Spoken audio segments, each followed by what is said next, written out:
Time now for the Morning Rush. And we start with Kristen Curry.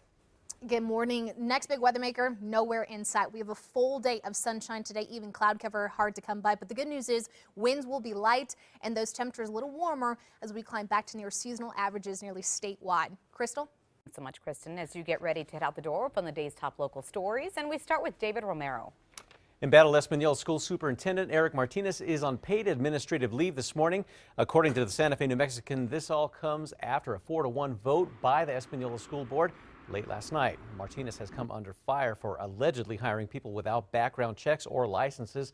Another outline problem was his rehiring of controversial basketball coach Richard Martinez. Former Associate Superintendent for Santa Fe Schools, Denise Johnson, will act as interim superintendent. Sarah? Happening tonight, Rio Rancho city officials are inviting you to tell them what you think the city should focus on as they form a vision for the next 5 years. It's to develop their 2017 strategic plan. The city has been gathering input from citizens online for the past month, but they're hoping to get even more feedback at a public meeting. The goal is to find out what citizens would like to see done and how to achieve those things through funding. The meeting starts tonight at 6 at Loma Colorado Public Library. Kristen? AFD will likely spend the day looking into the cause of a fire sparked in the Bosque near Montano. Yesterday's gusty wind stuck with us late last night, so firefighters patrolled the area overnight to make sure there weren't any flare-ups. Strong winds helped create 8 to 10-foot flames, burning 6 acres within just a couple of hours. Adam?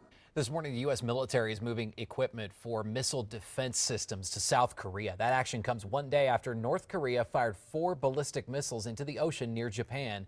The U.S. expects North Korea to launch more missiles in response to the defense buildup. Japan's prime minister said in a news conference that he spoke with President Trump, who assured him the U.S. is 100% with Japan. On to new details. No vote. Instead, more discussion planned in 2 weeks for the city's comprehensive plan that would govern Albuquerque development for years if it's passed. The council approved a continuance of the 3 bills that would change the city's zoning ordinance and encourage growth to entice younger people to live here. Also set to be discussed again in a couple of weeks, a push to have sidewalks widened by 2 feet to increase foot traffic along Central and Nob Hill. Councilor Pat Davis says businesses in the area wanted those sidewalks widened to make the area more walkable ahead of the rapid transit project. Davis took that request to the mayor, but it wasn't included in the final plan. On to news happening tomorrow. House committee is expected to begin voting on the GOP proposal to replace Obamacare.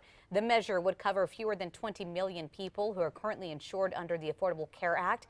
Democrats, even a few Republicans, are opposed. Senator Rand Paul calls the proposal Obamacare Light, saying the repeal is too similar to Obamacare. Other news this morning, the next step for a bill ensuring New Mexicans have access to free contraceptives, even if Obamacare is tossed out, is the Senate. Last night, the House voted 39 to 29 to guarantee the same no-cost access to a range of contraceptives granted in 2012 under President Obama's signature health care law, with a few new additions.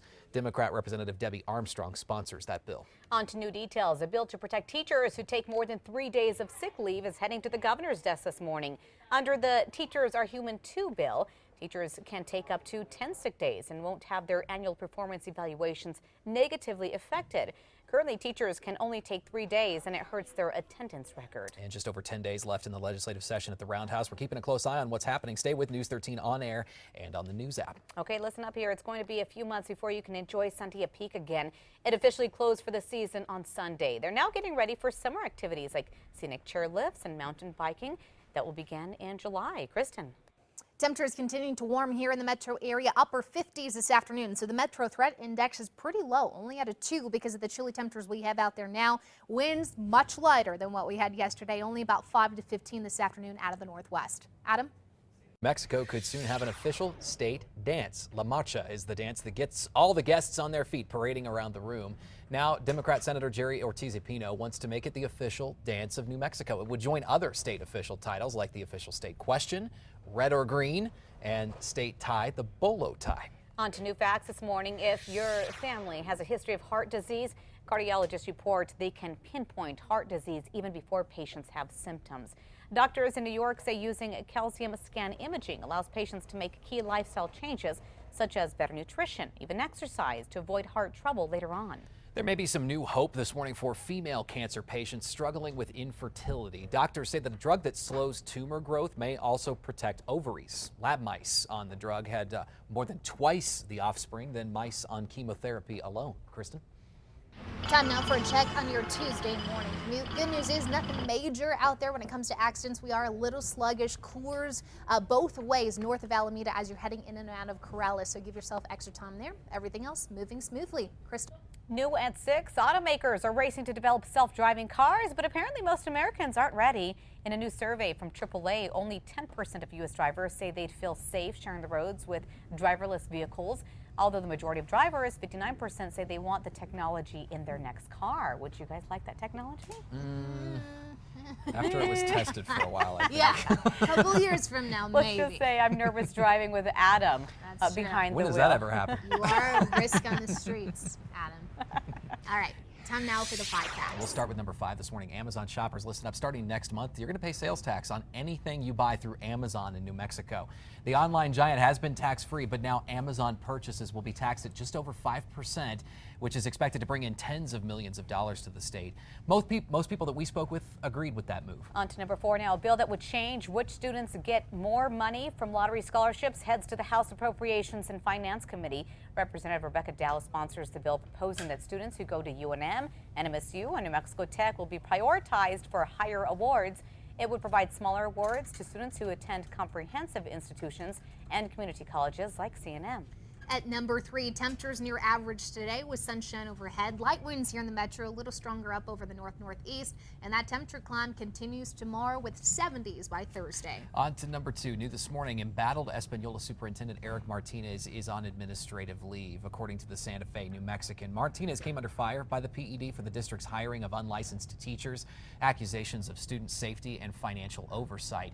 The state threatened to remove Martinez 3 times already. The former associate superintendent is acting as interim superintendent this morning. On to number 1 now. This morning, the ACLU is promising to move quickly to stop President Trump's new travel ban order, which takes effect March 16th. The president signed the executive order yesterday without press. There were big changes from the original order, like Iraq is off the list. It temporarily bars new visas from only 6 countries now for 90 days. And this order does not apply to current visa holders, and refugees from Syria will no longer be barred indefinitely. Now, Republicans are behind the president's new order. However, Democrats, including New Mexico Senator Tom Udall, say it sends the wrong message of America. If you want more on this, go to our website, KRQE.com.